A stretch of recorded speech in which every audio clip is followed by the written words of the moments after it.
Master साहब ये कते दूर है दक्षिण शहर? कलेले से कते दूर है दक्षिण शहर? हाँ ये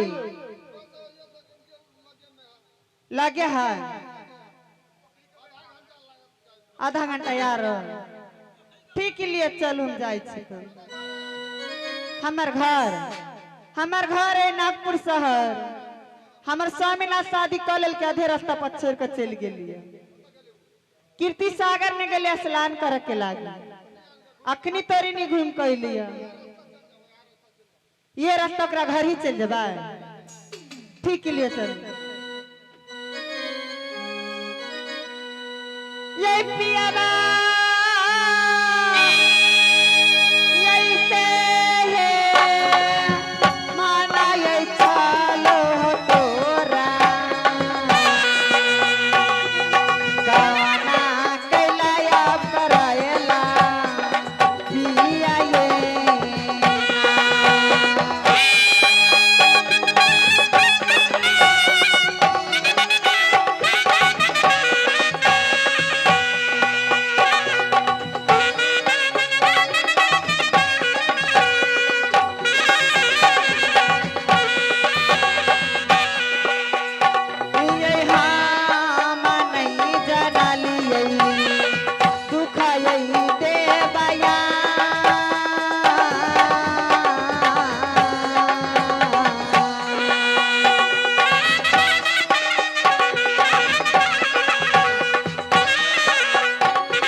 हे भगवान,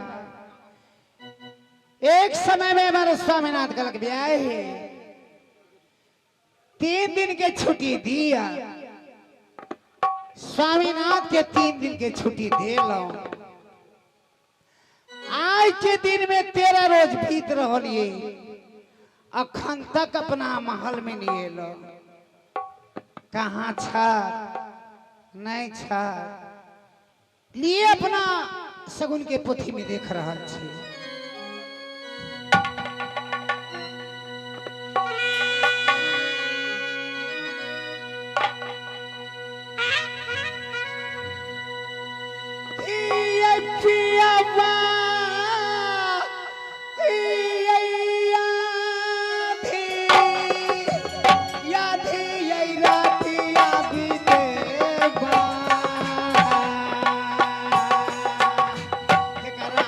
घर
बेटी आइन का बैसा दिला दोसर फरा बेटी लावल लेल तैयार भ गए। हमरा स्वामीनाथ के दिल में दया नहीं लिए फिर अपना सगुन के पोथी में देख रहा छे।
भगवान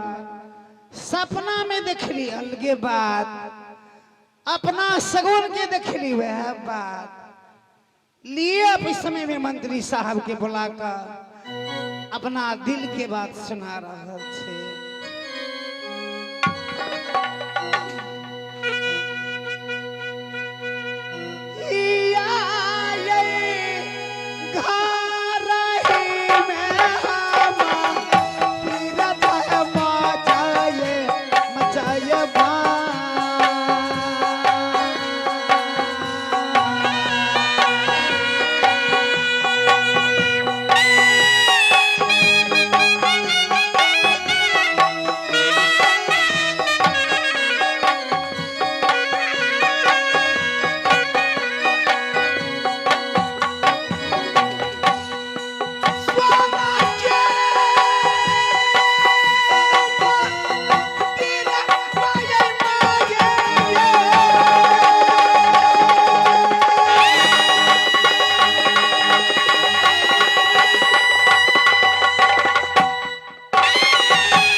भगवान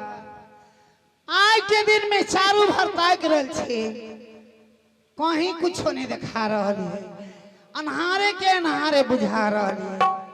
ये मंत्री साहब छियै या बप्पेर पीतल हमरा दै छै मनवा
हम सपनाए छलिए हम कहले फंसा देने छी चुगला के छक पानी खसल है हे मंत्री साहब प्रणाम महारानी जी हे मंत्री साहब चले सुता गेल कनी आज के दिन में अपना महल में सुतल छलिए ना अपने सपना देखलिए की सपना फिर सगुनों के पोथी में देखलिए वह सपना देखलिए की जेना दिन में नहीं कह छली जे हमरा अन्हार लागे तो आज के दिन में सपना देखलिए की सपना देख लिया जे कोई नहीं कोई अपना दरवाजा पे एक औरत ही एते औरत हाँ चाहे कुटुम किए नहीं रहे औरत ही आते कोई राही बटोही किए नहीं रहे औरत अच्छा। नहीं बुझे छिए औरत जनानी के कहै छै हाँ जनानी एक एते दो हम क्या नहीं गेली जनानी के कहै छै औरत अहाँ के नहीं मालूम जे कहै छी से बात नहीं बुझे छिए हम क्या न गेलिए बुझ गेलिए आप बुझ गेलिए लिए समय साल खराब ये अच्छा केकरा दिल में की बसे ही नहीं बसे मालूम है ये नहीं तई द्वारे ने केकरो से बात करब ने केकरो से खियाब ने केकरो से पानी पियब नहीं वो ने हम छुछुला से केकरो हाथ से पानी पियब तई द्वारे अहाँ ड्यूटी में रहिया खाब आज के दिन में कोई न कोई एक औरत है दिल्ली अपना महल में जा रहा है महारानी जी तय चीज के लिए अपने चिंता नहीं करू अपने महल के पास में जाओ औरत ही आते दरवाजा पर तो अपने के खबर जना देब हम हाँ लिए कोई थी तो खबर जाओ जाओ जाओ जाओ जाओ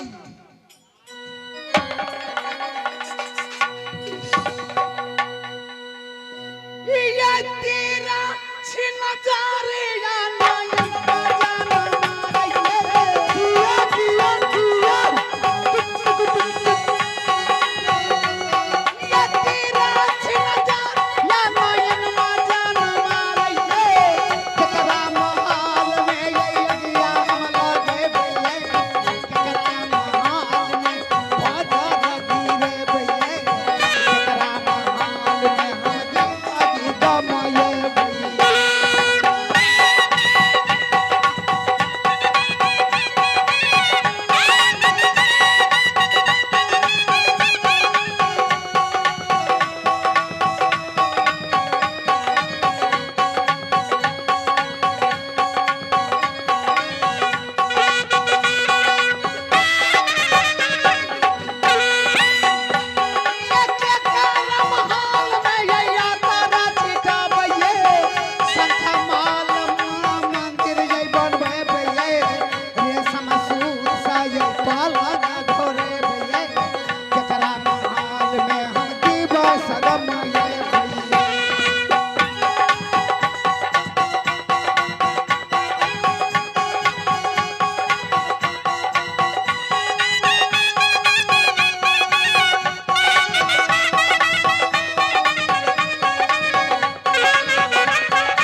अशोक सादा शोपुर को रहने वाले 20 रुपया नोट से पुरस्कार किए उन श्रीमान के 80 ढंग से अपने तहे दिल से नन्हे मुन्ने दिल से उन सादा जी की शुक्रिया अदा कर लिए वही साहब के लाख लाख शुक्रिया अदा। हे बाबा बजरंगबली वही श्रीमान के जान के रक्षा करिया उनका चरण में 100 बार नमस्कार कर छला। लिए इस समय में अपना महल में जा रहा था।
यही पियावा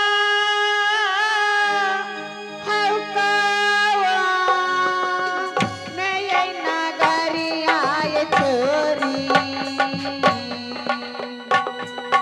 हमारा छोरिया बगेला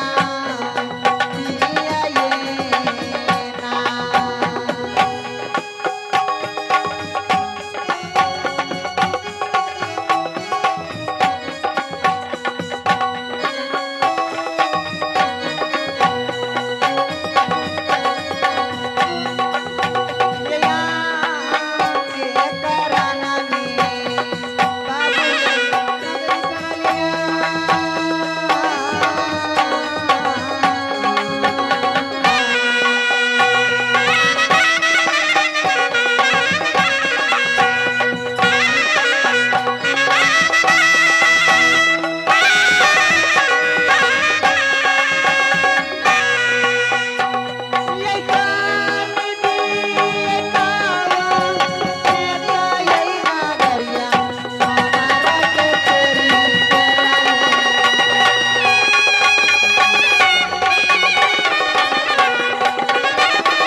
ये के छी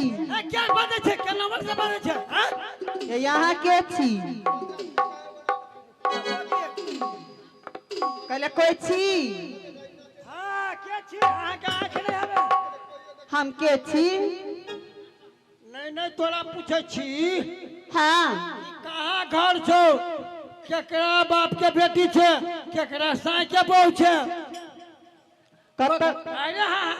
कैला आले ह की करबे बे अरे बुरा बात नहीं बुझबे कैला मसोमातियो दरबार से तो लिखा पढ़ी सही तो जे था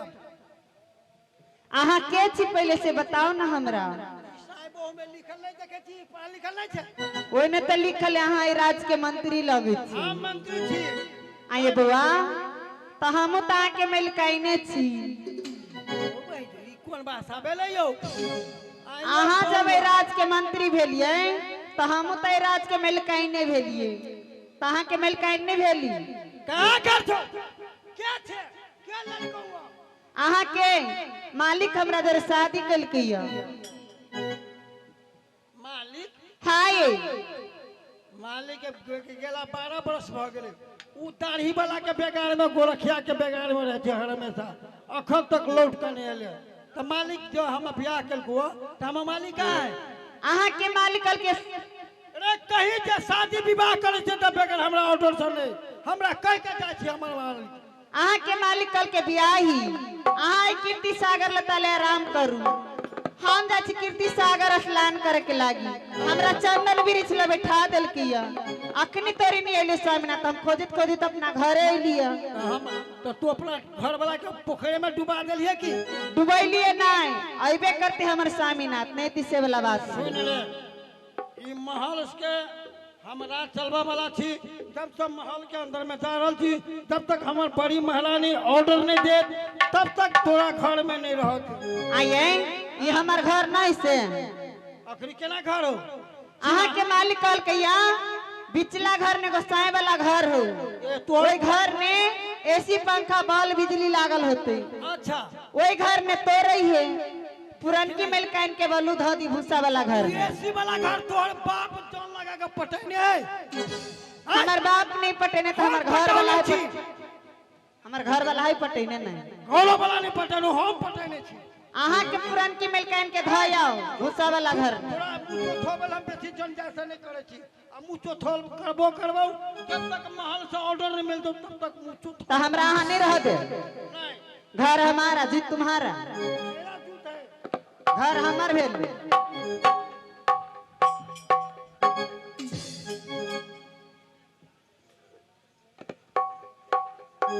है ये हल्ला सुने चले कोथी के मिलकर हाँ अपने सही बात कहलियो कि कुटुम किया न है पर घर के लड़की एक औरत है आयल छे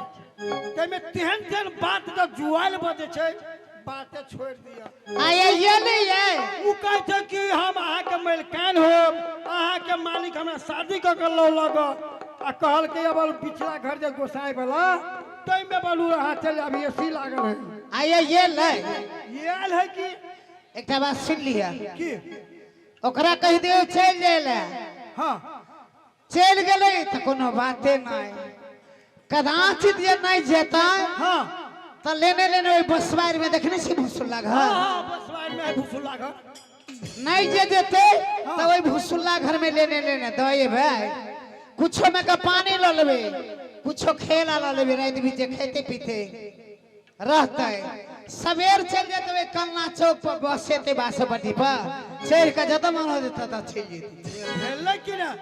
खैर कोई बात नहीं महारानी जी इतने हम आज पूछो के छल हाँ जाओ झगड़ा मार नहीं कर नहीं नहीं हम क्या झगड़ा मार करब और सब लेकिन तो ये बे एकटा हम कहबे उ एकटा चारटा हम कहबाबो ओकरा सब तो ये भी बात बुझलिए लाभ जा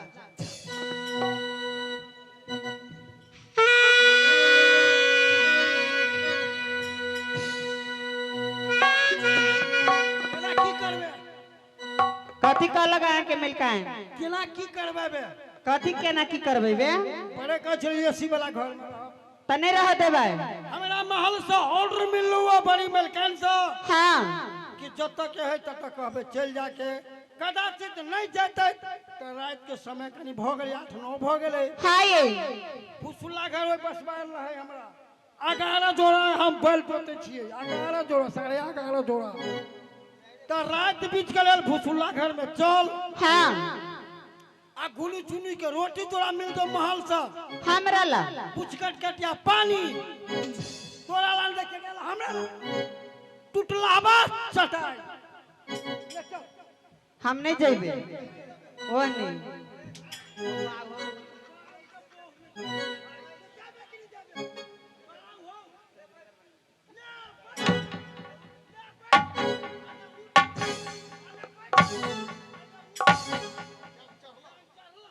हाय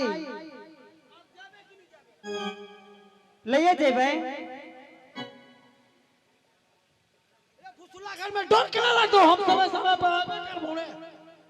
तो चुंदरी दो ना हमरा एक बड़ी पानी लगा जाबो तो चिंदूरी दा तू हमर बाबूजी देनी हमरा